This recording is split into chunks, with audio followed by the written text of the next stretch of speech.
the Mount Rushmore of office cringe is probably Phyllis's Wedding, Scott's Tots, Prince Family Paper, and the one where Andy breaks up with his girlfriend at the bachelorette party. Oh, Those are my starting four. the worst moment to me is when Toby touches Pam's knee. Like that episode isn't cringe, but just that moment, and he just Yeah. hops the fence. Like I'm just gonna hop the fence and go home. I'm Oh, Just moving to gonna Costa Rica. go to Costa Rica now. I can still remember where I was and how I felt the first time I saw that scene and just going like, what, like, how is this allowed to air? This is disgusting. Oh man. And we welcome you to your Week 14 preview of Wilk and Wish, your bi-weekly update in the National Football League with players from the state of Utah. We like to highlight the fan, a returning guest from last season. He was a two-time guest. I think he's the leaderboard call of most times on the show. Jackson Payne, our guy with the Deseret News, joining us this Thursday afternoon. How are you, Jackson? Dudes, I'm so happy to be back. I'm so happy to be the leading guest in Wilk Wish history. It's a Um, commanding one episode lead. you So know, hold on to it. hey, small victories, right? You got to count them, and it's stoked to be back. Oh, we love having you. No, and I appreciate you pinch hitting for us a little bit today, getting on this. Let's talk Commanders, because the last time we talked to you, you had a lot of hope, right? Ron Rivera was gone officially when we had you on the playoffs last year. Josh, the Harris group had been doing some really nice revamping, reorganizing within the franchise. A lot of really great things happening. Did you have any idea it was going to turn into this with Jayden Daniels? Now I know the last few weeks have been maybe a little bit more back down to earth, but still, like this season for Commanders fans has just had to have been similar to what you've experienced as a BYU fan. What any BYU fans experienced this year. Yeah, man. I mean, just it's kind of eerie how similar these BYU and Commander seasons have been. I just my ceiling, like highest hope for this year was 7-10 for the Manders. They're 8-5 right now. They're probably going to get to 10 wins for the first time since 2012. And RG3 similarly was the number one pick, Heisman Trophy winner, tearing the town up. But I mean, this has just been phenomenal. Like, I mean, and it's different from 2012 with Griffin because Dan Snyder's gone, right? Like the Harris group they're building it the right way. Dan Quinn. I wanted Ben Johnson. I was very much Ben Johnson truther. And when he stayed with Detroit, I thought it was over. They brought in Dan Quinn. It was the unsexy pick, and it's turned out to be the right pick, I feel like, because I mean, that dude just screams culture. Like what he's done. They have like 80% new players on the roster. They brought in all these veterans kind of as like bridge players on these prove it deals, and they've been popping off like the Frankie Louvu's, the Dante Fowlers, the Jeremy Chins. Austin Eckler has been awesome, although he's concussed and probably won't play again for the regular season. Jaden's unlocking Terry. The offensive line has been so much better. It's just all these little things have added up and just made. I mean, they're one of the most fun teams to watch right now. Jayden Daniels has been so much better than I ever could have thought. I mean, like every time Washington drafts a quarterback, I'm always skeptical. But with Jayden, it just felt different. Maybe it was just because the Snyder stank was out of the building. But I bought a Jayden t-shirt the night he got drafted. It was the night I graduated from BYU. I was like, tonight I graduate from college and I graduate from quarterback misery, right? Like, had to commemorate that. And I don't want to say that me buying the jersey cured everything, but it worked out pretty It kind of well. seems like it did. Yeah. I think it did. It's a good thing I didn't buy a Sam Howell jersey because I don't really want Sam Howell to be the guy. Jaden's a lot cooler. He's got a little more aura, but it's been fantastic, and I'm stoked out of my mind. I'm stoked for the future, and just it's been a really good fall.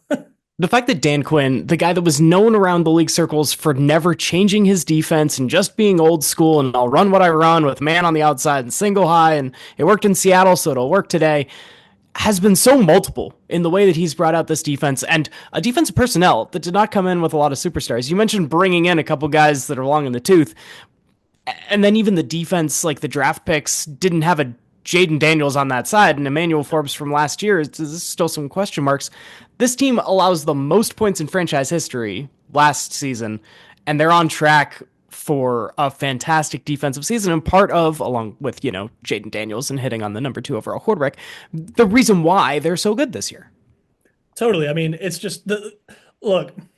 Ron Rivera should be in jail for what he did to Washington's A roster. Okay. defensive guy, right? Like, Well, how does he this first happen? drafted all four of his first round draft picks from his time in Washington are now off the team. Chase Young got traded. Jamin Davis got released. Jahan Dotson got traded and sucks. Emmanuel Forbes got released. Like, I mean, when you add in Dwayne Haskins and Montez Sweat from the year before, obviously they traded Sweat, and that turned out to be a pretty good deal. They got a second round pick for him. But But I mean, not on the team. Like, he's not contributing honestly, to this none of Commanders their team. none of their past six first round picks, aside from Jayden, have are on the team. Like, how does that happen? Like, that's like a blind squirrel finds a nut every once in a while, right? Like, that's just. And so for Dan Quinn and Adam Peters to come in and just completely change everything, and you get and a guy like Dan Quinn too is he's so revered around the league. Everyone, I didn't realize like how much of a bro Dan Quinn was. Like, everyone loves Dan Quinn. Bobby Wagner once said he would never play on the East Coast. Bobby Wagner comes on a discount to come play for the Commanders and is having one of the best years in recent years for him, right? Like, there's just it's a transformation. Like, I think of the Hail Mary play that everyone loves so much, and that was the happiest moment of my life sports wise. And that was like the restoration for me. We talk about in church circles like the restoration, the bringing back what once was, and that's what that Hail Mary was. It brought DC back into the NFL spotlight. Like, hey, this is a franchise, this is a fan base that needs to be taken seriously. They're going to be contenders in the NFC for years to come. And I mean, there's no fade in Jayden. Like, no matter what happens in a game, I know that Cowboy game they didn't end up winning thanks to Austin Sucky Seibert, but Jayden brought them back at the end of that game. I mean, that was wild, man. Like, you literally cannot count Jayden Daniels out. And Dan Quinn and Jayden are a great combo. I know it's a sore subject with Kingsbury and the Cardinals connection here, but Kingsbury's doing some good things for us. And but even if he leaves for a head coaching job and he'll crash and burn eventually, you got Brian Johnson in the building. You got some other offensive guys that they kind of plan for succession that way. It's just from growing up as a Dan Snyder organization and never having a GM and firing people when you think they're getting too much credit for an 8-8 season, right? Like, it is such a breath of fresh air to have an organization that's mature and does things the right way. I feel like I won the lottery when in reality this is just how most organizations are. Like, one of my buddies from high school is a big Bills fan, and I know that the Bills were terrible for a long time, but like for the last 10 years or the Chargers even, like I've seen these teams that like maybe they haven't gotten over the hump, but they seem to be consistently like good and they hit on their draft picks and like there's nothing embarrassing about them typically aside from the Chargers, having no fan base. But I just look at it, I'm like, I want that. And now I have that. And I'm so happy. And I thank God every day. And life is just so good. Isn't life the best? It can feel like that. So you mentioned blind squirrels and nuts. The phrase is actually that a clock is right twice a day, and it's been 12 years since they've hit on another first round pick, and it was Robert Griffin III, and it's 12 years later that they get the other quarterback second overall. And the thing is too, like it's crazy because like Jayden and Robert, they're both very charismatic, smiling guys. They're dual threat guys. They're Heisman winners. They're number two picks. But honestly, like Jayden is so much better than Robert was. Because if you remember that 2012 season, the Shanahans were in charge and Kyle ran out that really exotic read option offense that hadn't I really been mean, they invented the read option for the NFL that year. basically, yeah, like and they were doing all these things that had never been done before and eventually the league was going to catch up to it and Robert was kind of a like I mean, I'm very up and down on Robert. That's a whole other podcast topic is me and Robert Griffin III. But Robert he was a very limited quarterback, and so they ran the most exotic possible scheme to get the most out of him. And it worked, and they figured that the league was going to catch on to it. So they said, "Hey, let's go back to like the traditional Shanahan West Coast offense with Kirk, and that'll make it work." And that's a whole other thing. But Jayden is a legit NFL quarterback. Like he can make all the throws. Like he processes. He's not a gimmicky guy. Like he's a complete quarterback. I mean, we talk about Lamar, and he's a better passer coming out than Lamar was. And obviously, Lamar is a great passer now, and Jayden can develop even further. And I'm so encouraged by Jayden Daniels. He's the most talented quarterback I've ever seen in a Washington uniform in my lifetime. Which I mean, the bar. Look, John Beck was a Redskin, right? Like the bar is so criminally low, but Jayden is he's an alien in terms of DC quarterbacks. Like I'm fired up, man. This is the best. So my brother's living in DC. We had him on the show after the Hail Mary just to get the vibes. And he said, I've never lived in an NFL city before. I lived in Chapel Hill and I've lived in small town Utah, served my mission in Tallahassee. Like I've never really been in an NFL town. He says the vibes that day were unlike that Monday after. He's like, everyone was in Commanders gear everywhere I went. Just Victory it Monday is it real. it was very real in DC that day. Now, unfortunately, with our pick'em, Commanders have a bye, so you won't get to pick them It's a shame. today, unfortunately. But let's get to the pick'em.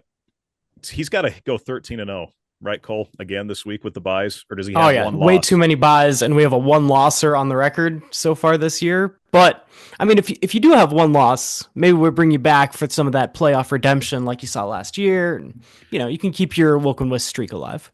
There we go. Again, shout out to my father. He went 16-0 last week in just a random pick'em league. But Crazy. if he was the guest, like we just give him the Amazon gift card right there. So let's get to Thursday Night Football. It's Green Bay at Detroit. Massive, massive game in the NFC playoff picture. Best Thursday night game maybe ever since they've brought this to our football ecosystem. Detroit's got a ton of injuries. They've got 14 guys on defense that's on injured reserve. That is insane.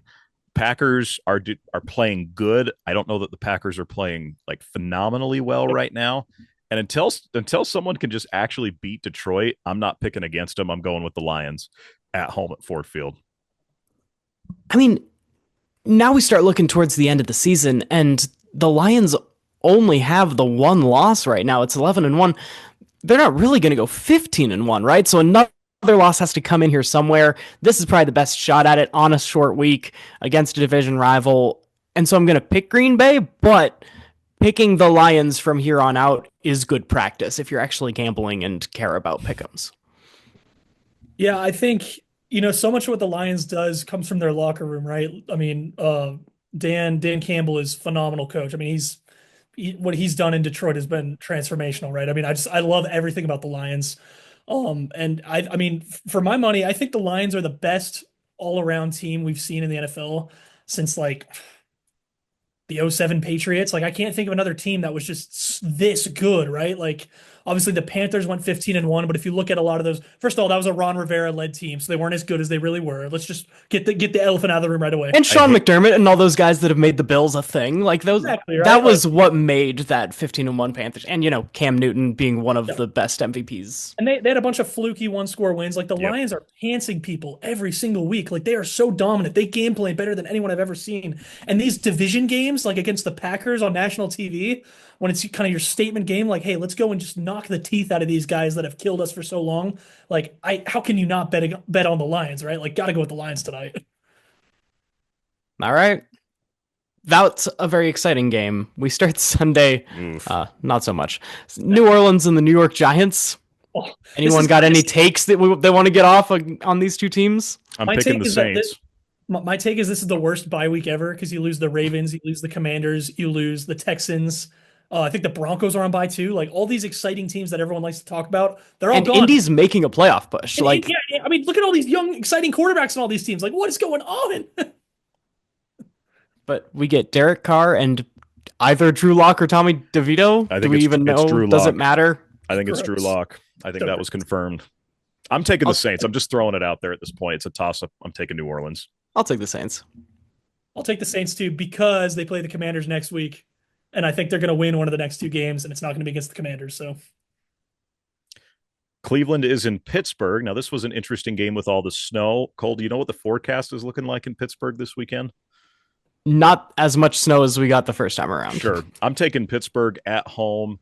That was a really demoralizing loss for the Browns. They're coming off a short week playing on Monday. The Lord is not delivering Jameis from pick sixes going forward. I'm taking Pittsburgh. Especially against one of the most opportunistic defenses, right? There have been better defenses when you dive into DVOA and all the advanced metrics and things like that. But when it comes to the metric of TJ Watt needs to get this strip sack right now, and it needs to be a turnover, and Dante Jackson is back there, and he's going to be in the right place at the right time, or Minka is scaring you, this defense will make it happen against Jameis, and I'm going to take the Steelers as well.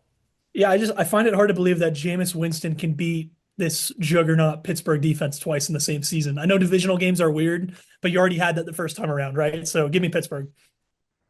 Yeah, I've had my taste of weird for Cleveland for the next 10 years, honestly.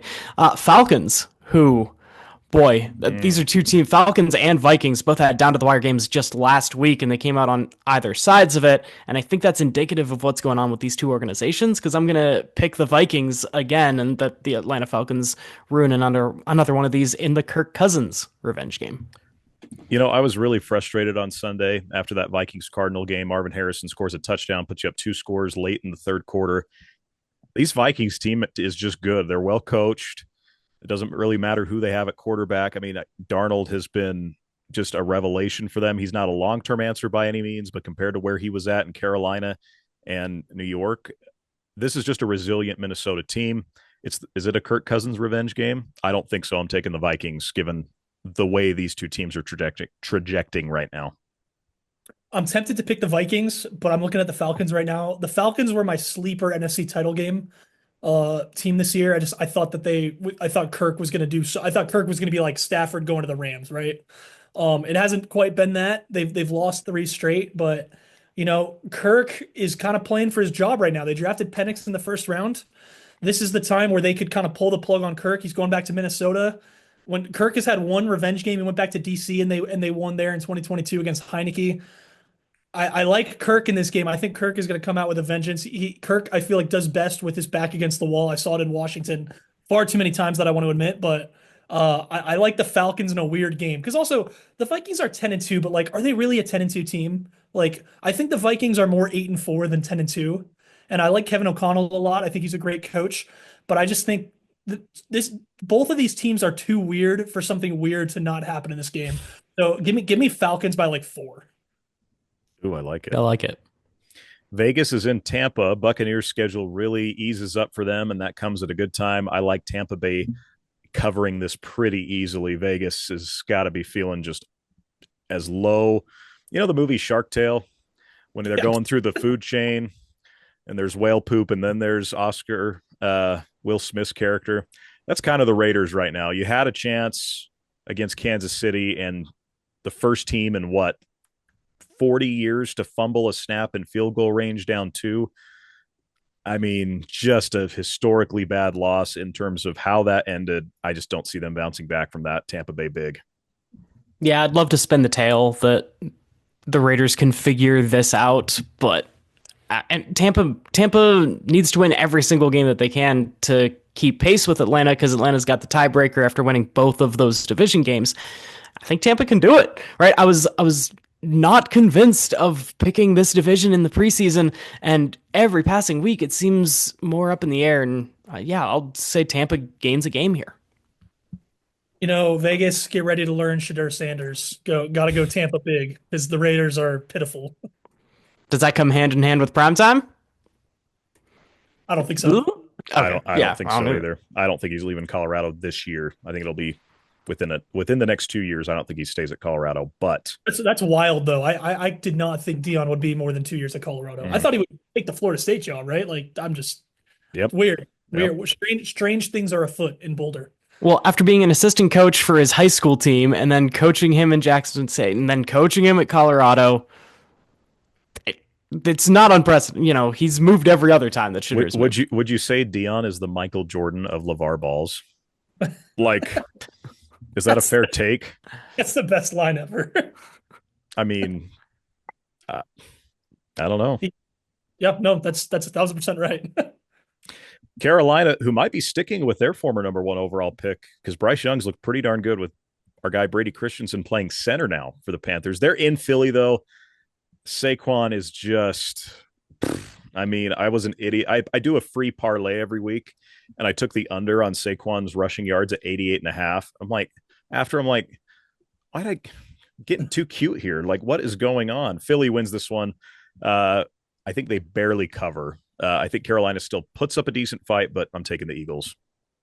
See, we've had enough of Bryce Young looking decent. He's about to go up against a big boy defense in Philadelphia, and they are firing on all cylinders. They got people coming down. It's the best the secondaries looked in years and years, and the spine that failed them down the stretch last year when the offense also failed. There was all kinds of things wrong with Philadelphia down the stretch last year, but this is a different Eagles team, different offensive coordinator, different defensive coordinator, and I think they annihilate the Carolina Panthers.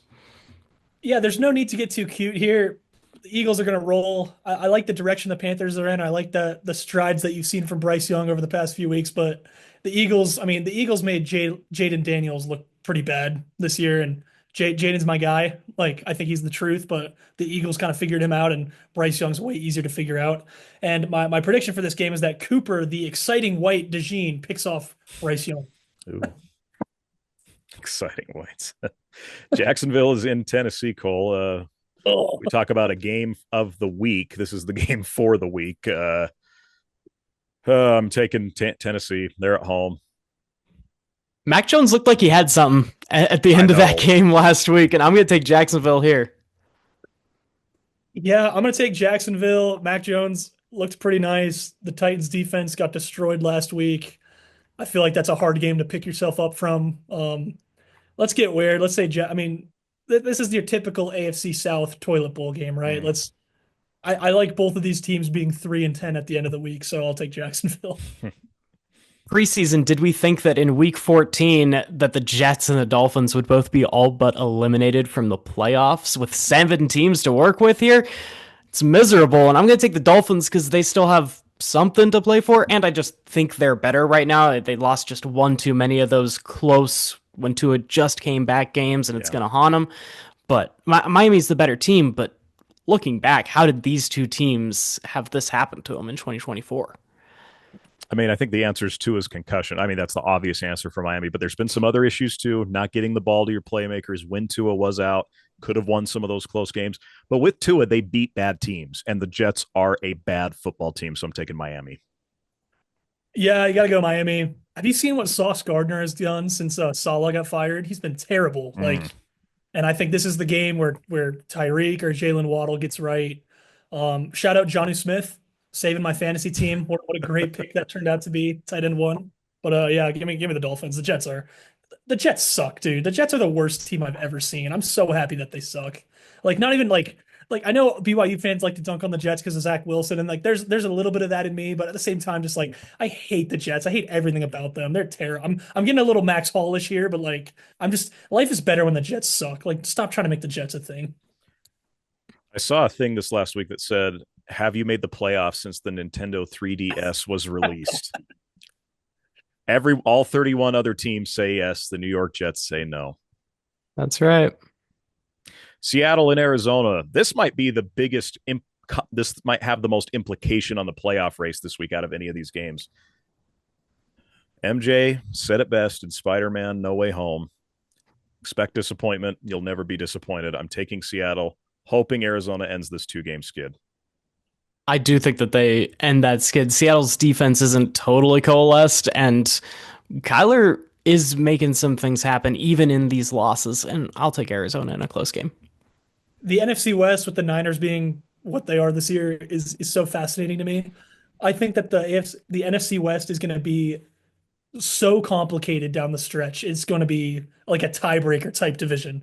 And so with the team's records the way they are, and also, I mean, I don't think Arizona's going to lose 3 straight. I think Gannon's too good of a coach. Give me the Cardinals. I mean, I think both teams will be 7-6, and we'll go another week trying to decide what this division is, and we'll never figure it out. In order to find out the whole picture of the division, we need to know what happens between the Rams and the Bills. The Rams are hosting, but Bills Mafia will probably have home field advantage, as normally happens in Los Angeles. And honestly, I don't think they need it. I'm going to pick the Bills, but, you know, Stafford is still Stafford, and Puka and Cooper Kupp are healthy-ish, and this could happen. This is the, you know, if I wanted to get spicy, I want to pick this, but it makes too much sense not to pick the Bills right now.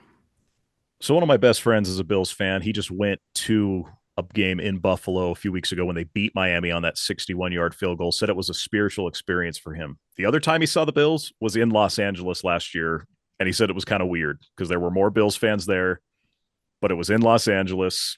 Buffalo wins this, and I think they cover easily at 3.5. This game is so interesting because the Rams obviously still clawing at it.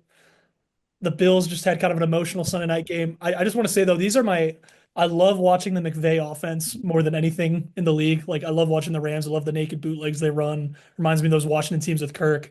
And then Josh Allen is my favorite player to watch in the NFL. So this is just like, this is the ultimate Commanders bye week, Jackson Payne legacy game right here. I'm so Your boy stoked. Puka. My boy Puka too. Yeah, I love that guy. I mean, this game has everything, and so I like the Bills, but I think this is gonna be like the entertaining, like this is one of those sleeper game of the year type games where you're like, wow, remember when the Bills went to LA and it was a fight and they won and so awesome and Josh Allen did this and this and this and Puka did that. So I think it's gonna be really exciting, but I do think the Bills cover. It'll be a late cover and yeah, roll Bills. Chicago Head was in. coach, Oh, go ahead. head coach Thomas Brown and Chicago is Ugh. going up against the San Francisco 49ers. They've got an extra couple days to plan for the Bears coming off of Thanksgiving. I'm still going to take the 49ers. Like, even as bad as the 49ers look, I'm going to take the 49ers here. I need Brock Purdy to get a couple rushing touchdowns in Guillotine League. I'm in the final four for Guillotine, which is pretty freaking cool. And he's my quarterback. So I think the Niners do win this, though. There's just no way you can pick Chicago right now. Yeah, you can't pick Chicago. It's got to be the Niners. I mean, it's common sense. Sunday Night Football, this is really interesting. Kansas City hosts the Chargers. Chargers have been so well coached, despite all the holes in the roster. Kansas City still just kind of goes through the motions in the regular season. I think Kansas City actually ends up getting a win here, given how close last week's game was. I will be a Charger fan. I will be wearing. I'll rock a Bolts t-shirt if anyone's got one for me on Sunday night. But I think Kansas City still wins. The record for most one-score games won during the course of a season en route to a Super Bowl victory is 8. The Chiefs already, coming into Week 14, have 8 one-score victories. And there might be something special to them. Look, these are fluky, and next year things might fall entirely apart. We've seen it happen with teams that look invincible, like the 49ers that we just talked about. But for this year specifically, I'm gonna keep picking the Chiefs, and I think it's a one-score game, and I think that they still have a decent shot to win the Super Bowl. No J.K. Dobbins, and that's what made me real hesitant not to take the Chargers. By the way, Allow me to zag, if you will. I like Harbaugh a lot. I think what he's done in LA has been awesome. It's Dan Quinn-esque in just changing that culture and turning chicken salad from chicken, you know what, like there's just what it's a miracle work. And obviously it helps when you have a guy like Herbert that's a top 10 quarterback. I think this is a game that they've had circled for a long time, especially considering what the Chiefs have done this year. And I just think the Chiefs have been skating on thin ice for so long. It's going to fall through eventually. You saw what the Bills did to them. I just I feel like this is a Herbert legacy type game. I'm just I I don't feel great about it, but I'm picking the Chargers, and I also don't think the Chiefs are going to win the Super Bowl this year. And I think this is the game that exposes a few cracks that you'll see on Buffalo's meeting room screen or Baltimore's meeting room screen going into January, February. Like, hey, this is like, see what happened here. We are going to just zero in on this exactly, right? So I want to be right because I'm so sick of the Chiefs. Give Josh Allen a Super Bowl ring. Give Nah. somebody else a Super Bowl ring. Like, I'm so sick of this team. Love Andy though, but so sick of them. sure. Every BYU fan, I think, is saying the same thing right now. Love Andy, hate the team. So if it's not going to be Andy Reid, it seems like it should be Dan Campbell this year. We're talking about coach of the year or even to win the Super Bowl. And is this going to start in the next coaching hiring cycle or the next trend to sweep through, right? Because we've exhausted the McVay Shanahan tree. There's no more leaves on it. We can't get any more young, hot 20-year-old head coaches that are certifiable geniuses. And so with Dan Campbell being Dan Campbell, and then just this year, the new hires, the Dan Quinns, right? The Jim Harbaugh that just turned the culture around is just old school football guys going to be back in style in 2025. Michael Scott is going to be walking into his new apartment saying, "Where are all the hot people?"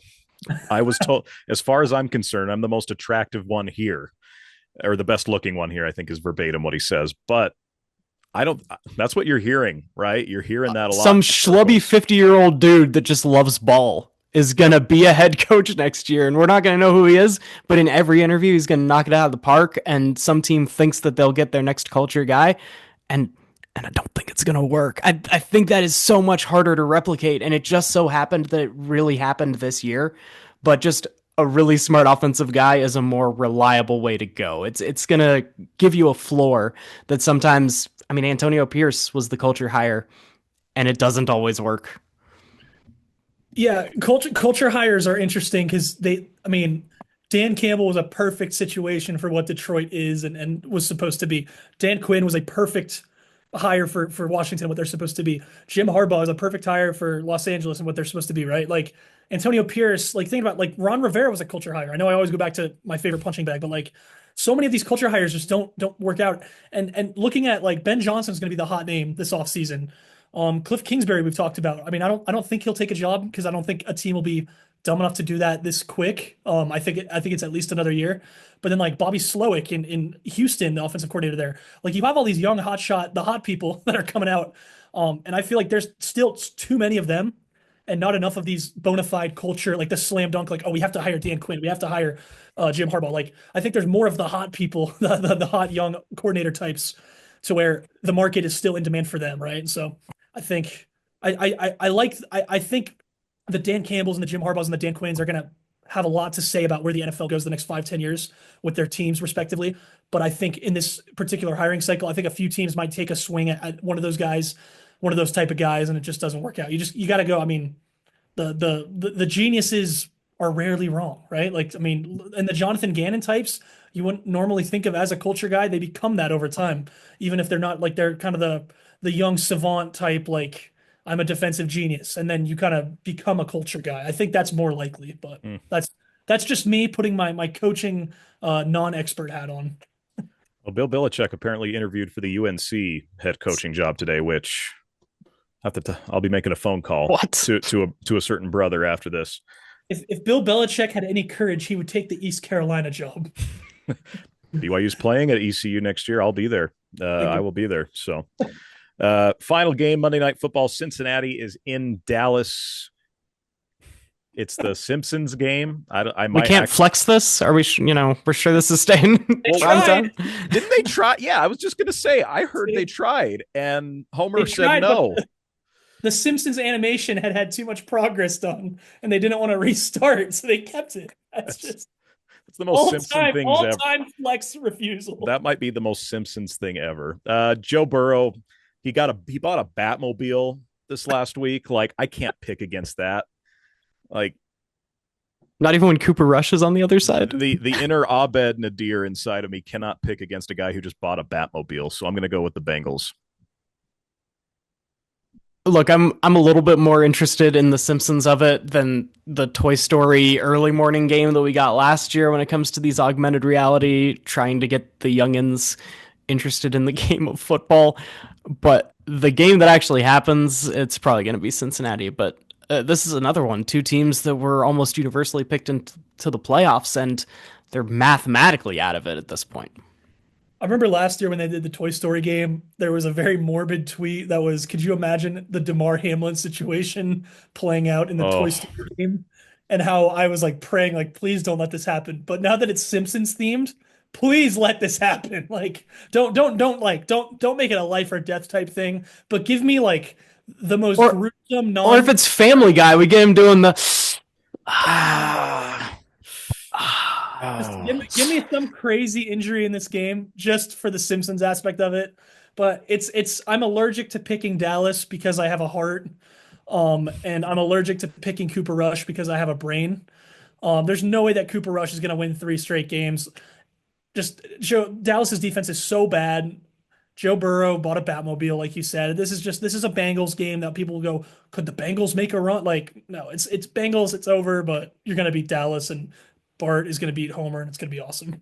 You almost had a Wizard of Oz Wicked reference in there with a heart and a brain. You just have to have the courage to actually pick Dallas at the end of it. But I No, don't know. picking We're not going to peer pressure you into that. picking Dallas is cowardice. Nothing courageous about picking those fools. Except for when there's some, nope, didn't come to me, but there's a Lions because it's the Cowardly Lion, and you always pick the Lions. Workshop that Something, one. something. Oh yeah, yeah. That's dominating my Instagram right now. It's literally Family Guy clips, football, and Wicked at this point. Yeah, that sounds about on right. social media. I would By the like way, to I would like to thank all the awful interviews of Ariana Grande and the other chick from Wicked. My wife really wanted to see it, and then after seeing all these weird interviews that everyone's making fun of, she's like, I don't want to do this. So now I don't have to see Wicked. I have another free Saturday. Thank the Lord, because I was not going to leave that theater alive. See, fill with college football on a Saturday. My mom listened to that soundtrack religiously when I was in like late elementary school when it was this big Broadway thing. So part of me is just like, I kind of feel like I already just know what happens. So, I've heard good things about it, but I'm just kind of like, meh. Yeah. Me and my wife went and saw Red One instead with Chris Evans and The Rock, and that was actually solid. Really? Like, to very much steer away from football here in Nicole's other world of movies. Is it a well-written movie? Is it this phenomenal, life-changing thing? No. Is it good by most accounts that you would use to say a movie's good? No, but it was fun. It was a fun hour and a half. I didn't regret going. Movies are supposed to be fun. Like when did movies stop being fun, right? Like the whole Barbie thing that happened last summer, like that was fun. Like movies don't have to move. Like I love movies, dude. Movies are me and Cole are brothers that way. I love me some movies, but like movies don't have to be this art project that makes you feel like all these things. Like my favorite movie ever is Dirty Work with Norm Macdonald. Do you know that one? It's probably the dumbest movie ever made, and I love it because it's fun and I get a kick out of every time. Like why do movies have to be this big pressure thing? You know, like I'm not. That might be the all-time greatest pull I have ever. I ask people because I'm a movie guy. Yeah. In order to get to know who they are as a person, I will ask you, "What's your favorite movie?" And then you can judge them for it. That is the single greatest answer I have ever heard to that question in my life. It's a good thing. Dirty Work is money. Have you seen? It is a good movie, but holy crap! Have you seen Screwed with Norm and Dave Chappelle and Danny DeVito? I have not. Can't say that I have. It's like Dirty Work meets Driving Miss Daisy meets Dumb and Dumber. Like it's just the perfect combination of the three of those. It's Norm, Dave Chappelle, Danny DeVito, and Sarah Silverman. So just random stacked cast. Oh, fantastic movie. Could not recommend more. But yeah, I mean like movies don't have to be this heavy thing. If it's fun and it gets you excited for an afternoon, like that's great for me. Like love it. This whole podcast took an M. Night Shyamalan twist on us. Holy mackerel. Get some Norm Macdonald deep cut movie recommendations from the man Jackson Payne. I am watching a show where Norm Macdonald plays one of the main character's brothers, and he's this deadbeat, hilarious character. It's The Middle. Yes, sir. Yes, sir. I'm about halfway through The Middle right now. I've never seen The Middle. I just love Norm, so I know everything he's ever done. So I like The Middle because it's a very chill show. Yeah. See, and this is my world. Sitcoms are more my, like, I could really do a very, like we were talking about before we really started into this, right? The Office, all this. Yeah. Well, Jackson, appreciate you hopping on, my man. Happy for you that you finally got the Commander season you've been waiting for, and really the Commander's organization that you've been waiting your whole life for. This is what dreams are made of, boys. So happy to share this joy with you all. He's Jackson Payne. Cole, great to be with you as always, my man. Always. Enjoy a great weekend. Well, a semi-great weekend of football, even with all these buys that we got going on. Conference championship games, which is a little bit of a tough subject in some households in the state right now. But go Iowa State, by the way. Just throwing that out there. I can't believe I'm rooting for the Cyclones, but I am. I will say, if Arizona State wins, BYU is so much more likely to go to the Pop-Tart Bowl, and I kind of want to see that for the memes. Okay. Did not realize that. Let me play devil's advocate here. Yeah. Appreciate you, gentlemen. Enjoy your weekend. You guys as well. Likewise. Enjoy the football that is neither bad nor good. It is football season. Appreciate you guys. He's Jackson Payne, Cole Wissinger. I'm Tanner Wilkinson. You've been tuned in to Wilk and Wish, your bi-weekly update of Utah athletes in the National Football League. So long, and we'll catch up with you on Monday for a recap.